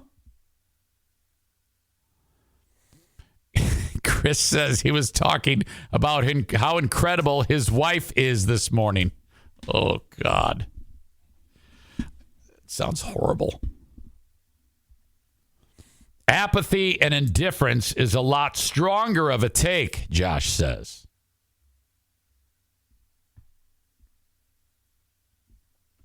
Thank you to Maureen for sending along the Travis Tritt thing.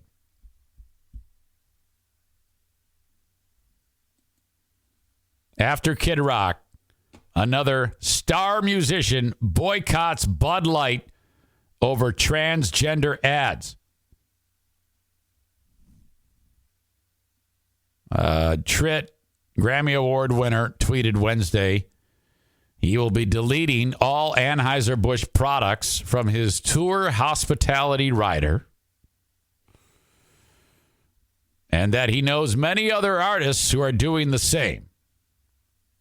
So it's going to read, "Attention Allegan County Fair. No more Bud Light. Signed, Travis. Attention, Odawa Casino Amphitheater. No Bud Light. Signed, Travis Tritt.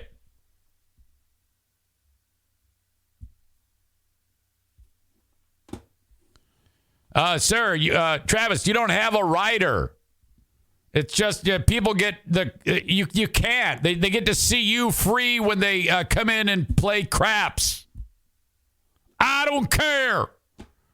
If I'm going to be at that casino, you got to eliminate all Bud Light. Well, sorry, I guess you can't play. Fine, fuck you then.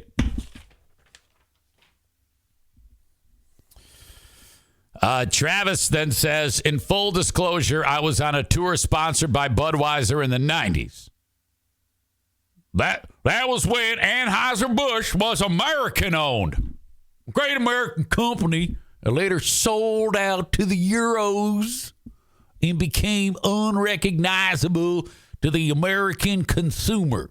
Such a shame, tweeted Tritt. Conservative personalities accuse the brewer of catering to woke culture. And many are boycotting the beer and its product company. And then they reference Kid Rock. Dylan Mulvaney has been outspoken about the negativity she receives from being a transgender public figure. I think it would be important for these people like Kid Rock and Travis Tritt to say, if they actually took the time to say, look, I don't want to participate in anybody if they are doing this. If he perceives that it's because the idea is they're trying to shove this down our throat. Now they're not. But you'd probably be better served if you said, yeah, I don't think that these type of things should be in the corporate world, which they should. But, I mean, you could save yourself some trouble if you said, I'm not mad at transgender people. I'm mad at it, trying to propagate through this product or whatever. That makes a little more sense. Not much, but a little. Instead, he's shooting the beer. Instead, it's just like, it looks like he hates transgender people. Now, given the opportunity, I would actually give Rock and Tritt the benefit of the doubt and give them an opportunity to say, no, I don't hate transgender people at all. I love them. I just don't like the way Bud Light is getting involved or something like that, which still sounds fucked. But you could probably save yourself some trouble of looking like the piece of shit that you look like right now. You know what I mean? Still, not worth debating any of this. Why can't you just fucking let it be? Let it be. Let it be. Let it be. Yeah, let it be. Why does that bother you so much? Why do you want to die on this hill? Dylan Mulvaney says, quote, there's so much hatred directing to the trans community right now. It's everywhere, and I think the greatest weapon I can contribute is trans joy and comedy and talking about hard subjects and really intricate moments of a transition and try to let everyone in to see that I'm not a monster. I'm not somebody that is trying to do anything but be myself and be happy. She said to Drew Barrymore. And then there's the idea of, with this type of stupidity that Tritt and Rock are doing, even if they are accepting of trans people, which I don't believe they are, but even if they were, the morons like the former Zaniacs, they see this, and those are stupid people who they add that to the stockpile, and it again, and now they've got yet another voice for them. And they love that. And that's going to make them that much more callous and mean to these fucking people who life is so difficult for them. Can you imagine living in a world where you want your dick off or you want a penis to be where your vagina is? That's tough. Fucking leave them alone. Let them be live and let live, I say, you fucking morons. God damn. So that's Travis Tritt. Holy shit, is he ugly?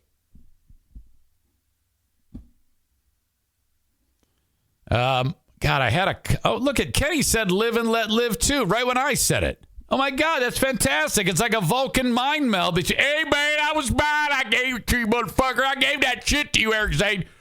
We're in lockstep today, my brother. Fucking shit, man. I'd hurt.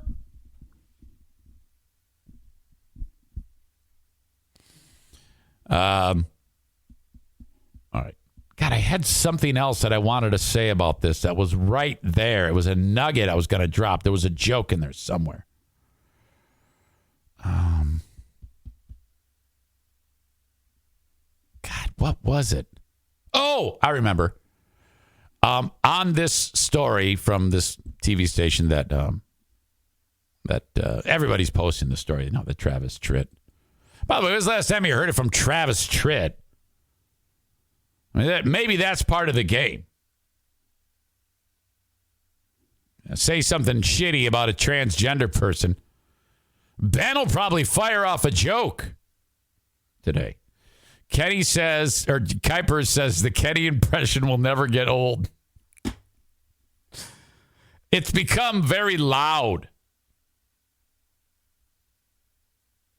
Kenny says, I still hate when my mom said she thought Eric sounded, all caps, just like me. Hey, mate. Hey, mom, that ain't right. I do not sound just like him. That shit fucking hurt, Bob.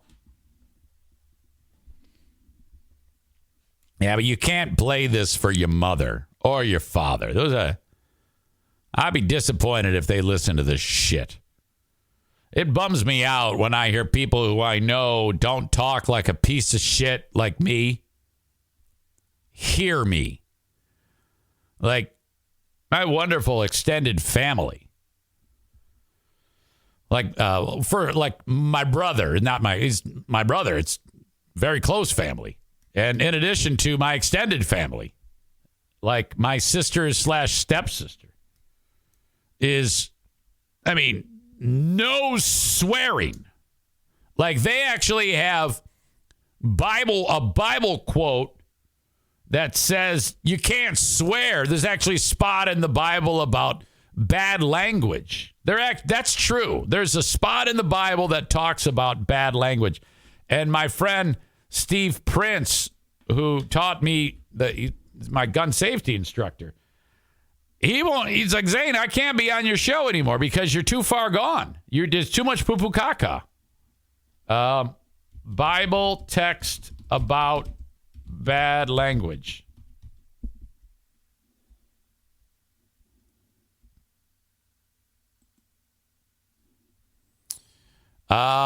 Ephesians chapter 4, verse 29. Let no corrupting talk come out of your mouth, but only such as is good for building up,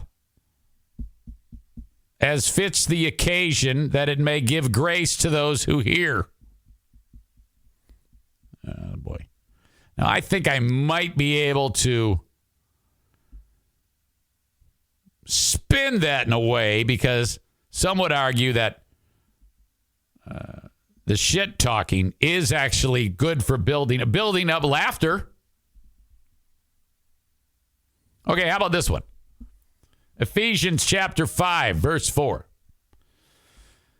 Let there be no filthiness, I can't even say it, filthiness, nor foolish talk, nor crude joking.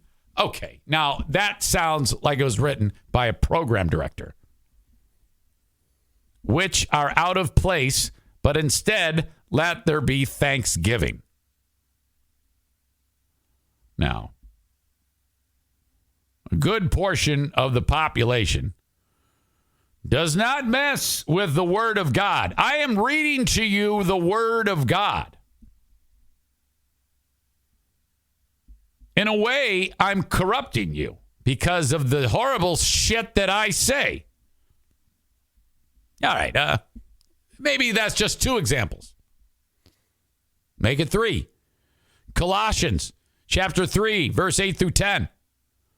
But now you must put them all away: anger, wrath, malice, slander, and obscene talk from your mouth.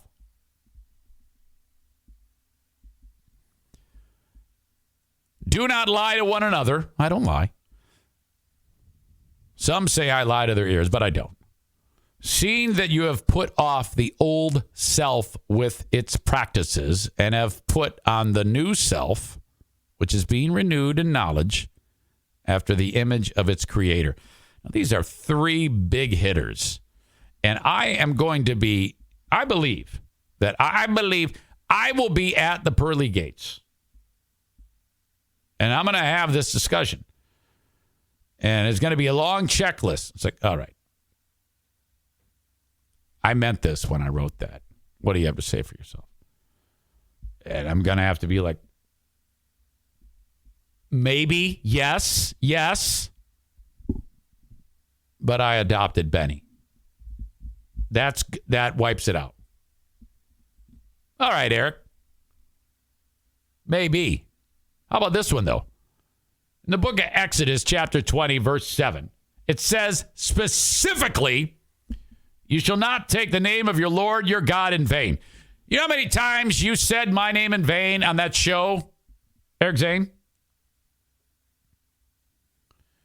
For the Lord will not hold him guiltless who takes his name in vain. How do you plead? And I'll be like, yeah, that is true. That is true. But we did the great food giveaway. This is how it's going to go. And then, the sins are going to pile up, the offenses. And then finally, I'm going to have to deliver the atom bomb. I'm going to say, I risked my life to save another. I mean, that man, my pal Jeffrey, he would have been dead. And I love you, but I don't think he was days away from dying. And I didn't see a new kidney forming in his belly. There wasn't a kidney tree in his backyard. I had one, and I trusted you when you told me. You said to me, do my will. And I said, you know what? Let's do that. So that's okay. Bygones be bygones. Let's, no more of this potty talk. Let's just call it a draw. Give me a little purgatory. I don't know, whatever. Half an eon. And then let me in. Let me in, and we'll be fine. What do you say? Maybe some type of bargain here. Not doing anything overly corrupt, for God's sake. Kenny says, what about Matthew chapter 7, verse 21? I don't know that one.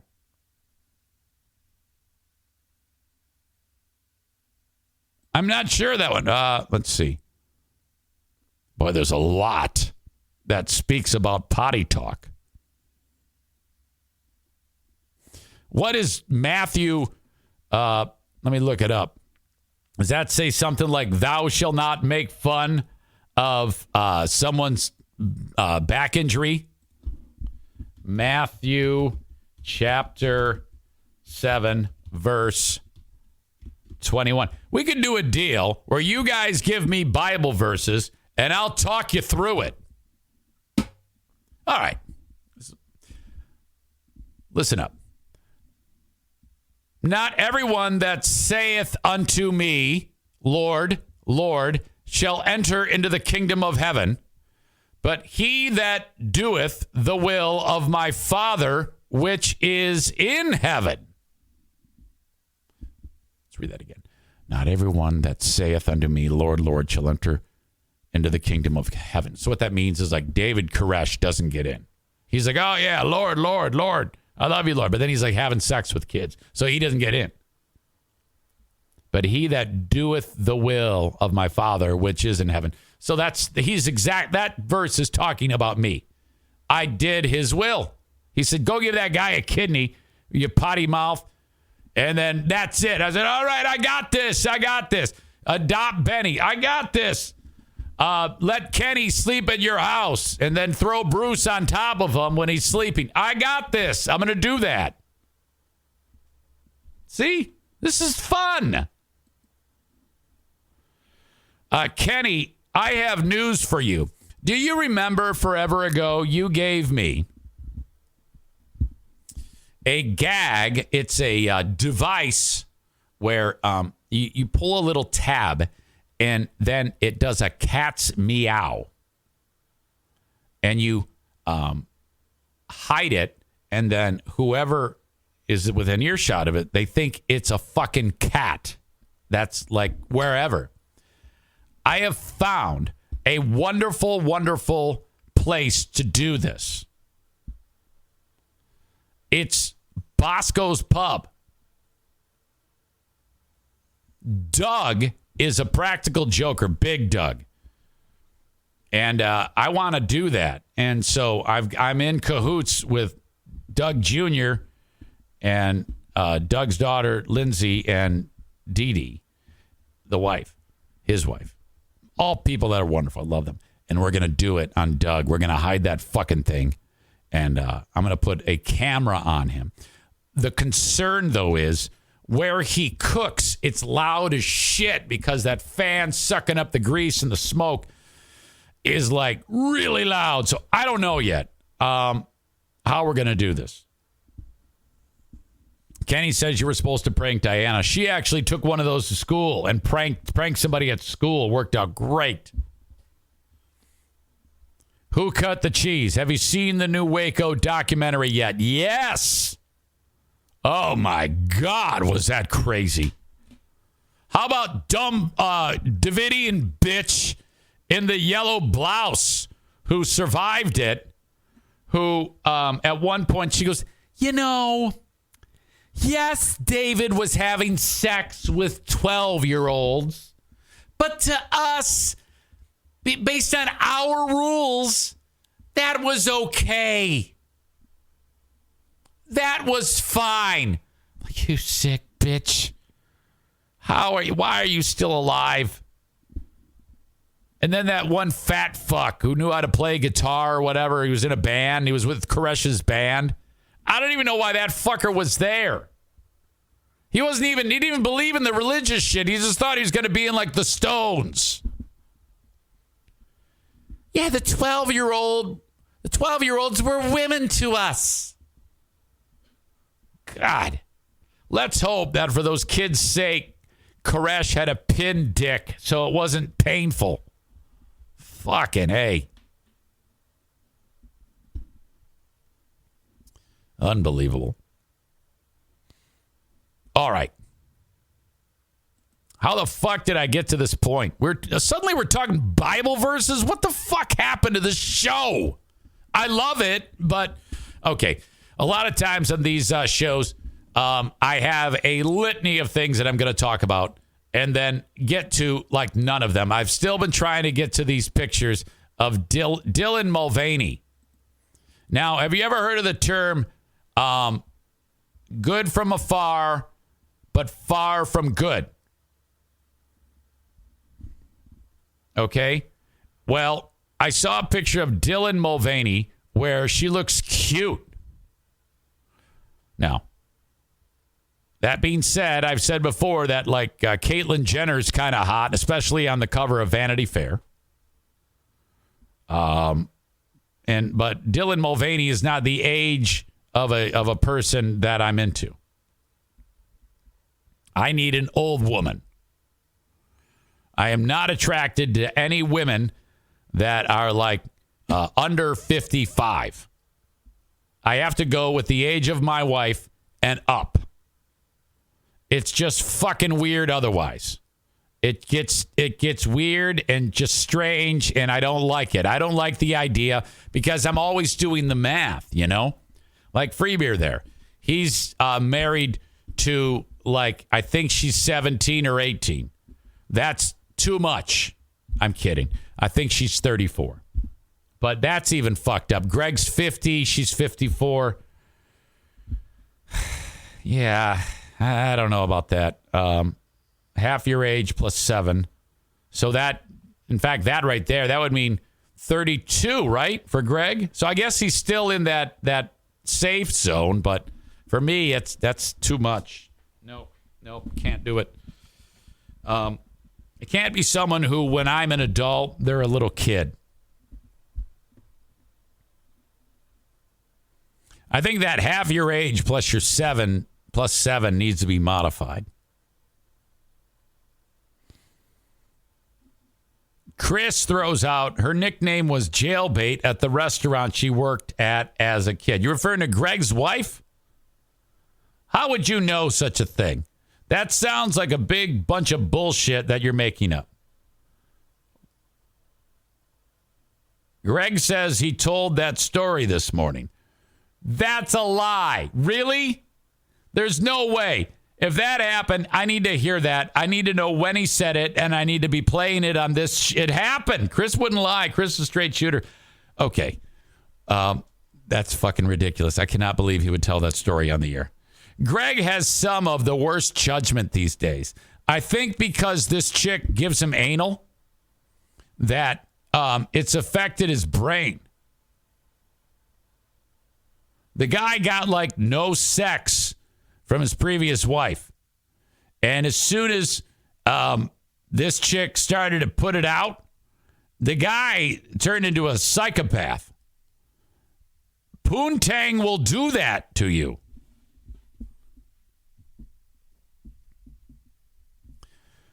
Ashley asks, are they both remarried? I know Greg is, but I don't know about his wife. Ashley, what are you doing listening to this? Aren't you like Miss Anti-Podcast? I mean, half the time when I've had you on my show when we're talking serious shit, you say, I don't listen to your podcast. I don't listen to their show. I don't listen to your podcast. But yet I keep catching you listening to this podcast. You're becoming a closet fan is what it is. Hot Wings used to say how his then wife never did it. She says, sorry, I have a job. Slow day today. Yeah, well, pay your tax bill. That would be the hyper horny tax hobbit. She asks, where were you all morning? Yeah, I did a show on the radio today on Wood Radio. And this was my last day of doing that, filling in. And so the show happens late today. I'll be back to my usual time tomorrow.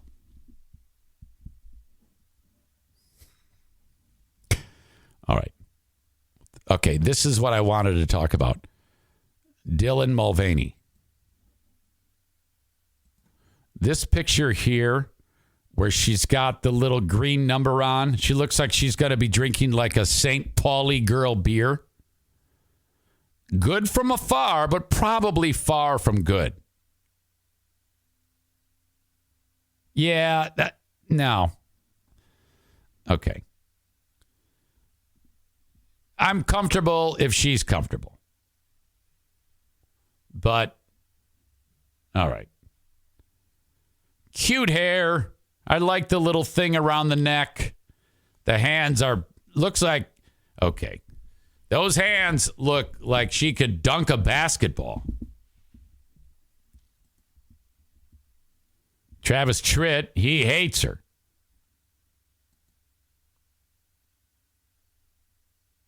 Kenny says, I was on a phone call. Who is this? This is the one Kid Rock hates. Dylan Mulvaney.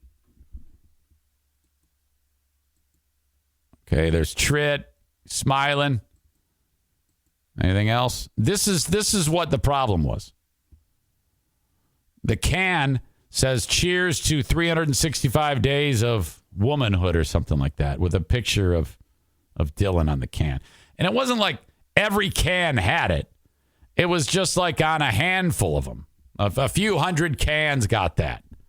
No big deal. Why is that such a huge deal? Why does that bother you so much? There's Kid Rock shooting the stupid beer. My God. Look at Tritt, though. Look at that. And that's probably from like 1995, that picture. I'm sorry, 2014. Ah, well. All right, so there you go. Good from afar, but far from good. Who cut the cheese? Bud Light sucks anyway. Who cares?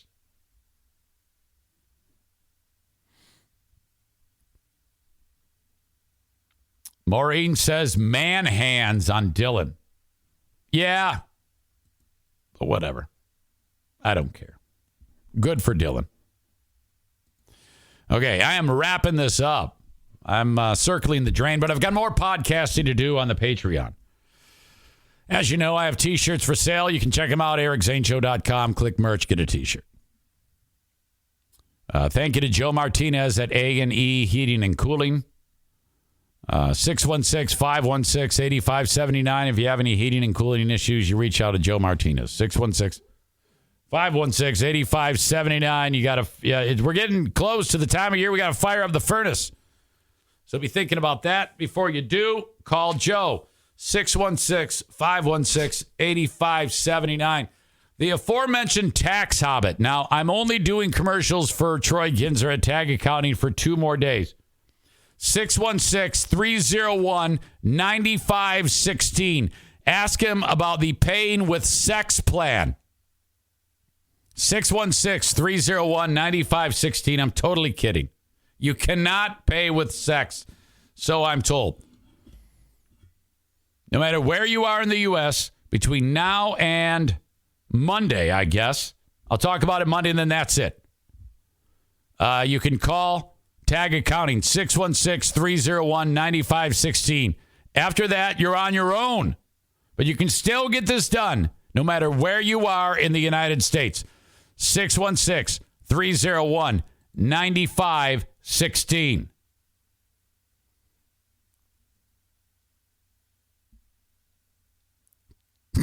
Ashley says, send nudes for federal, not state. What's going on there? Were you asked to send nudes for federal, not state? That's weird. For federal, I need a beaver shot. For state, I need titties. Strangest thing I ever heard in my life.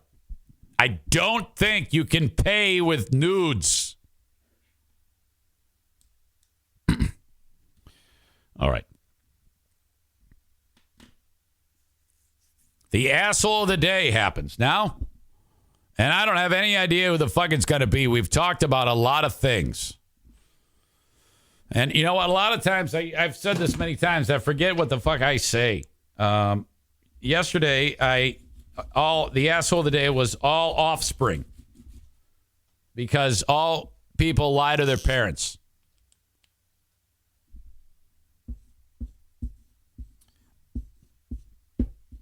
Let's go with Travis Tritt.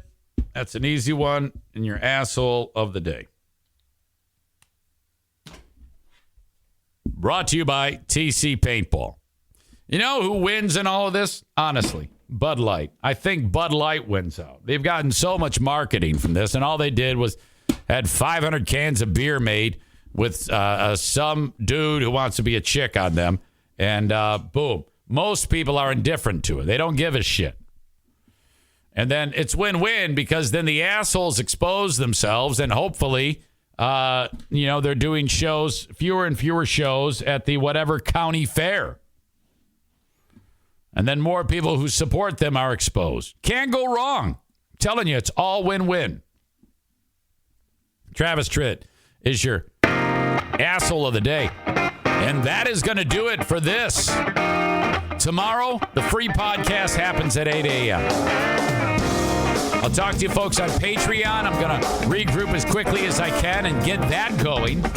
And then off we go. Josh writes, it's been the best ad campaign for Bud Light since the frogs in the swamp said, Shreds. Wait a minute. Shreds. That's tight. I went the long route on that joke. Okay, have a good one, folks. Thank you, and I will talk to you down the road. Bye-bye. Surgeons keep our hearts beating. They do the amazing, help save lives, and so can you. Your CSL plasma donation can help create 24 critical life-saving medicines that can give Grandpa the chance for his heart to swell when he meets his new grandson, or give a bride the chance for her heart to skip a beat on her wedding day. Every plasma donation helps more than you know. Do the amazing. Help save lives. Donate today at your local CSL Plasma Center and be rewarded for your generosity.